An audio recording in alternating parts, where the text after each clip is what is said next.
Bismillah, coba Bismillah. Mestinya gini, Bismillah ini, tapi gini. Masya Allah. Bisa kan kaligrafi itu kan bebas. Masya Allah. Tapi memang gayanya beda-beda Ustadz ya. Kalau kaligrafi itu nggak ada pakemnya Ustadz ya? Ada pakemnya. Cuma kalau aku di kanvas punya khat namanya Sulaimani. Kayak gini nih Sulaimani. Ini contoh yang dibuat Ustadz. Ini Dery, la ilaha illallah kan? La ilaha illallah. Nah, masing-masing khatat itu berbeda khasnya. Oke, kalau ini Ustadz buat berapa lama ini? Bisa indah ini? Aku tuh pernah ngelukis sebesar ini 100 painting dalam satu hari. Dan itu dapat penghargaan MURI tahun 2001 sebagai pelukis kaligrafi tercepat di Indonesia. Kalau 100 lukisan ya? Iya. 100 kaligrafi dalam sehari. Dan waktu itu hasil lukisan itu didonasikan untuk pembangunan pesantren di Sumatera. Dan sekarang alhamdulillah aku lagi ngelukis Al-Quran 30 juz. Masya Allah. Waalaikumsalam warahmatullahi wabarakatuh. Ustadz Dery ada. Bang Haji. Ustadz, ada guru kita. Pesan kopi dulu dah. Gayoke. Yang Haji luar biasa. Siap. Gue yang biasa Jangan aja, diaduk. Jangan diaduk. Saya yang biasa aja. Biasa aja ya. Alhamdulillah. Ustadz Dery. Ganteng banget. Masya Allah. Iya, Masya Allah ganteng Ustadz, banget. pesen kopi dulu. Aku Guru kopi apa? ngobrol perihal iman. Wah, cappuccino oke nggak nih? Mas cappuccino boleh ya? Siap, siap. Cappuccino boleh. Oke, saya Atau biasa kopi aja. luwak susu ada nggak? Oh, luwaknya nggak ada. Ngobrol perkara perihal iman, luangkan waktu sungguh-sungguh. Wah, itu. cocok nih. Mantap banget. Kita luangkan waktu dulu untuk luangkan waktu. Ustadz Dery Sulaiman yang sudah hadir di tempat kopi kita nih. Alhamdulillah. Masya Allah. Tadi sempat les dulu. Nih. Les kaligrafi diajarin. Oh, les kaligrafi. Beda-beda Seni tipis lah ya kaligrafi. hasilnya.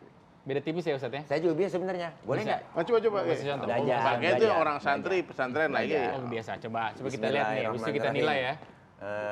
Khotnya khot apa kira-kira ya? Khot keriting Apa? ya? Khot keriting. Kita ganti aja yang baru kali ya. Tulus. Sulut, enggak, nasak saya bisanya. Ya, boleh. Oke, Guru. coba. Maaf, Ustaz. Nasak. Ya. Bismillahirrahmanirrahim.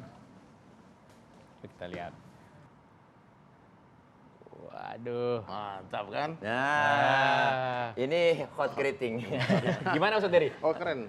Oke, kalau yang ini Ini sesuai kaidah pelajaran sesuai orang dari pesantren. Masya Allah. Nah, Dulu di pondok Di pesantren. pondok belajar ya. Pesantren kilat.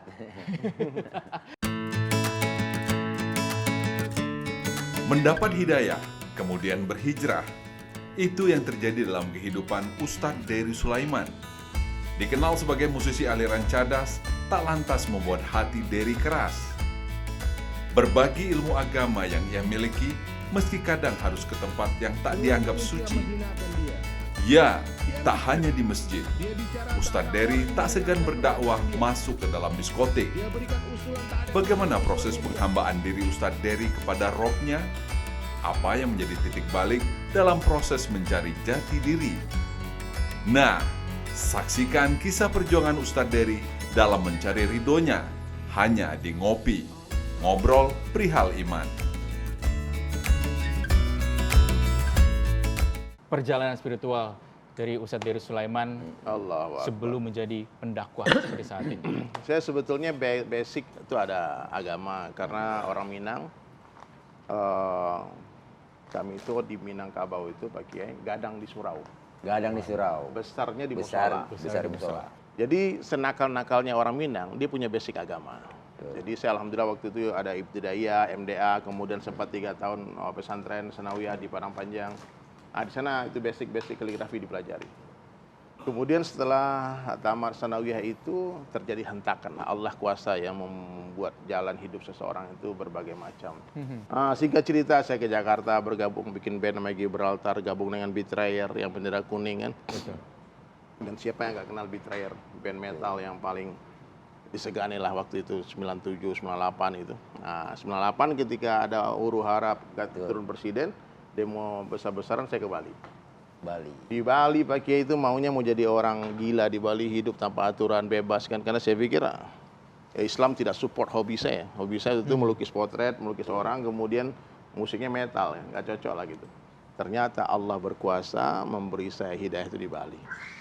Saya hidup dalam keadaan gelap gulita, tanpa agama, tanpa cahaya. Tiba-tiba harus merasakan indahnya cahaya itu di dalam masjid. 3 hari 3 malam, waktu itu pas nyepi itu.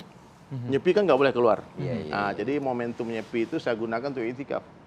Mengganti cita-cita yang tadinya dari pengennya dunia saja, sekarang ganti akhirat. Yang tadinya pengen ke Amerika, sekarang pengen masuk surga. Masya Allah, gitu Masya Allah, cita-cita. kopinya. Allah, Wah, ini kita ngopi dulu nih buatan Makasih ya. Fauzi. Saya cuma bisa tulis kaligrafi di susu aja nih. Ini Allah. seni Ustaz juga tadi nih. dikasih Bang, masuk bisa sini nggak nanti juga. request tulisan Allah di sana? Iya. Wah, ini Sini. kita ngulik Kita lagi nih. ngulik lagi ya, Iya, belajar iya. dulu ya. Bisa nama Tila Ustaz. juga bisa sini. Oh, bisa. Masih Arab ya. Ini Arab juga nih Bang dari guru. Ya. Silakan. Maklum.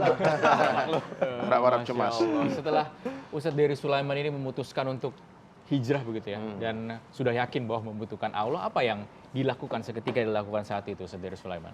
Ya otomatis saya harus mengganti gaya hidup, lifestyle saya harus berubah. Karena agama ini way of life, betul nggak ya? Jalan hidup. Agama ini bukan hanya sholat, zakat, puasa, haji, umroh, Bang. Agama ini 24 jam kehidupan ternyata. Bagaimana cara makan, cara minum, bagaimana cara tidur, cara berpakaian. Maka saya memutuskan waktu itu, ya kalau dulu saya mencintai Metallica, saya mengikuti gaya mereka. Sekarang saya mencintai Rasulullah, apa buktinya? Buktiin. Buktinya dong. Kan Nabi bilang, man ahya sunnati faqad ahabbani wa man ahabbani kana ma'i fil jannah. Siapa yang menghidupkan sunnahku sungguh cinta kepadaku dan yang mencintaiku bersama denganku di surga. Sunnah Nabi ini kan banyak, surah, sirah, sarirah, pakaian Nabi, kehidupan Nabi, fikir Nabi. Nah, subhanallah. Maka saya tanya waktu itu, ya, kalau gitu berapa panjang sorban Nabi? Meniru Nabi semampunya, bukan semaunya. Betul, semampu. Semampunya, saya mampu. Kayak sekarang saya pakai tongkat, kemana-mana pakai tongkat kan? Iya. Orang tanya kenapa pakai tongkat? Bukan Saya karena pakai. tuanya. Bukan karena tua. Salah satu sunnah Nabi itu umur 40 tahun itu bertongkat. Tongkat. Bukan karena kita nggak mampu berjalan, tapi sunnah aja.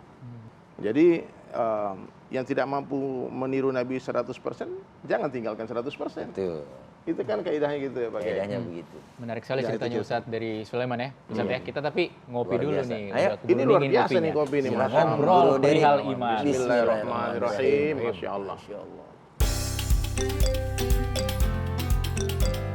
Ternyata saya dapat nasihat dari satu orang guru saya, dia bilang, Allah bisa beri kamu hidayah sebelum kamu jadi seniman. Bisa. Allah mampu memberi kamu hidayah sebelum kamu jadi anak band, sebelum jadi pelukis. Tapi kenapa Allah beri kamu hidayah setelah kamu ahli dalam main musik, kamu bisa melukis, supaya kamu menggunakan keahlianmu untuk mengajak orang kepada Allah. Betul ya?